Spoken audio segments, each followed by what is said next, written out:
प्रज्ञा सातव यांचा राजीनामा मंजूर झालेला आहे. तुमचा कुठेतरी पक्ष पुन्हा एकदा कुठला जातोय कसं पाहतो? बघा, एक कुठल्या कारणाने तिने राजीनामा दिला आणि बीजेपीने काय प्रलोभन दिलं, कारण की दुसऱ्या पक्षातली लोक बीजेपी प्रलोभन देऊन, कोणाला पैशाचं प्रलोभन, कोणाला पदाचं प्रलोभन देऊन लोक फोडते आहे. जो बीजेपीला जो सत्तेचा माज आलेला आहे, ज्याला लोकशाही मान्य नाही, असा या बीजेपीच्या काय प्रलोभन त्यांना मिळालं हे वेळ सांगेल. पण झालेली घटना हे चुकीची आहे, एवढंच मी त्या ठिकाणी म्हणेन. काँग्रेस पक्ष आपल्या नेत्यांना सांभाळू शकत नाही, पक्ष फुटतायत असं म्हणतायत भाजपचे नेते.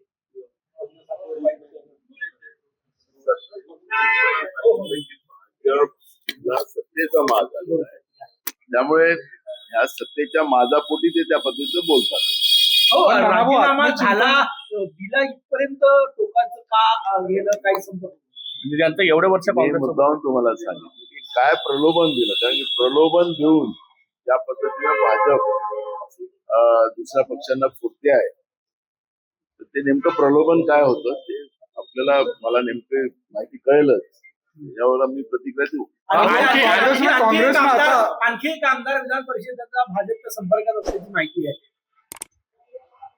मी तुम्हाला सांगितलं की सत्तेचा माज आणि सत्तेतून पैसा आणि पैसेतून या पद्धतीचं खरेदी हा बीजेपीनं एक नवीन आयाम महाराष्ट्रामध्ये सुरू केलेला आहे. आणि त्याच्यामुळे जनतेच्या पैशाची लूट जे करून आमदार विकत घेणं हा अमित शहा पासून चाललेला जो ट्रेन आहे ती आज महाराष्ट्रामध्ये चाललेली आहे. त्यामुळे काय प्रलोभन दिलं गेलेलं आहे नेमकं ते मी तुम्हाला, मला कळाल्यानंतर मी तुम्हाला त्या पद्धतीची प्रतिक्रिया देऊ. आणि मला असं वाटतं की याच्यावर आता मी काही जास्त प्रतिक्रिया देऊ असं आत्मचिंतन विचारधारा सुटत आहे, काँग्रेसची विचारधारा सोडून चाललेली आहे का, लोक विचारधारा सोडून चालले आहे का, काय वाटतं? तुम्हाला सांगितलं काँग्रेस विचारधारा कधीच संपू शकत नाही. आणि नरेंद्र मोदींनी पण काँग्रेस मुक्त भारत करायचं प्रण त्या काळात घेतलं, पण शेवटी त्यांनी काँग्रेस युक्त भाजप निर्माण केलेला आहे. त्याच्यामुळे काँग्रेस कधी नाही, उद्या आम्ही सत्तेत आलो तर भाजप पूर्ण खाली होईल. हे दर्या उचलणारे जे परंपरागत बीजेपीचे लोक आहेत ते दर्यात उचलत राहतील, अशी परिस्थिती आहे. भाजपमध्ये सुद्धा मोठा उद्रेक आहे कार्यकर्त्यांना. मग प्रदेशाध्यक्षांचं अपयश असं मानत नाही का तुम्ही, आपला पक्ष बांधून घेऊ शकत नाही, ते आमदार सोडून चालले, त्यांच्या कार्यपद्धतीवर प्रश्नचिन्ह उपस्थित केलं जात आहे. त्याच्यावर आमच्या पक्षांतर्गत भाग आहे, ते आम्ही बसून त्याच्यावरती चर्चा. राहुल गांधी यांच्या जवळचे होते, राहुल गांधी यांचे अत्यंत जवळचे होते राजीव सातव, त्यामुळे राजीव सातव हो, आता प्रज्ञा सातवच्या राजीनाम्यानंतर तुमचं विधान परिषदेमध्ये जे संख्याबळ आहे ते कमी होईल आणि त्यामुळे आता काँग्रेसला जे विरोधी पक्षनेता पद हवं होतं त्याच्यावर आता या राजीनाम्याचा परिणाम.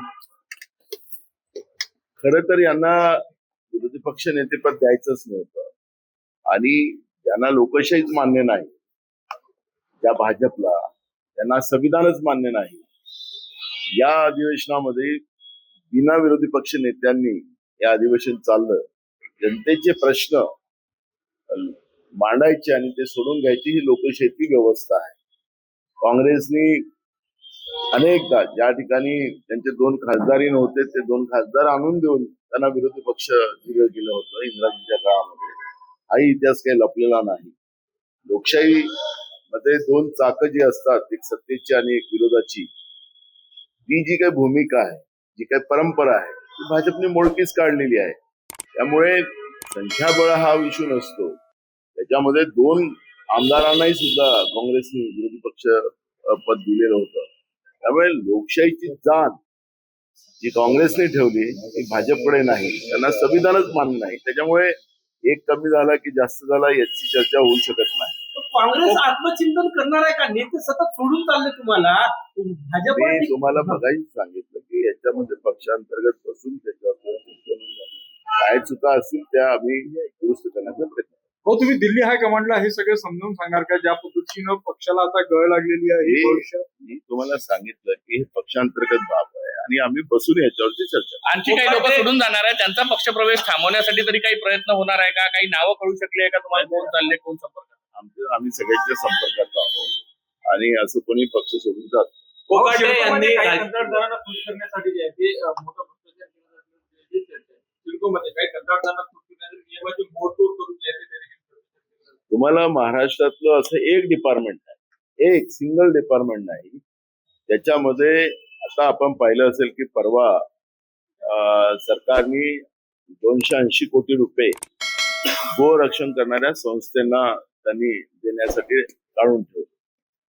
मला एक सांगा की 10% या 15% गोरक्षण संस्था या चांगल्या आहेत, त्याला काही विरोध करायचं कारण नाही. मी विधानसभेतही बोलतो, पण अनेक संस्था अशा आहेत की पोलीस आणि गोरक्षण मिळून शेतकऱ्याला लुटतायत आणि शासनाची तिजोरी वेगळी लुटतात आहे.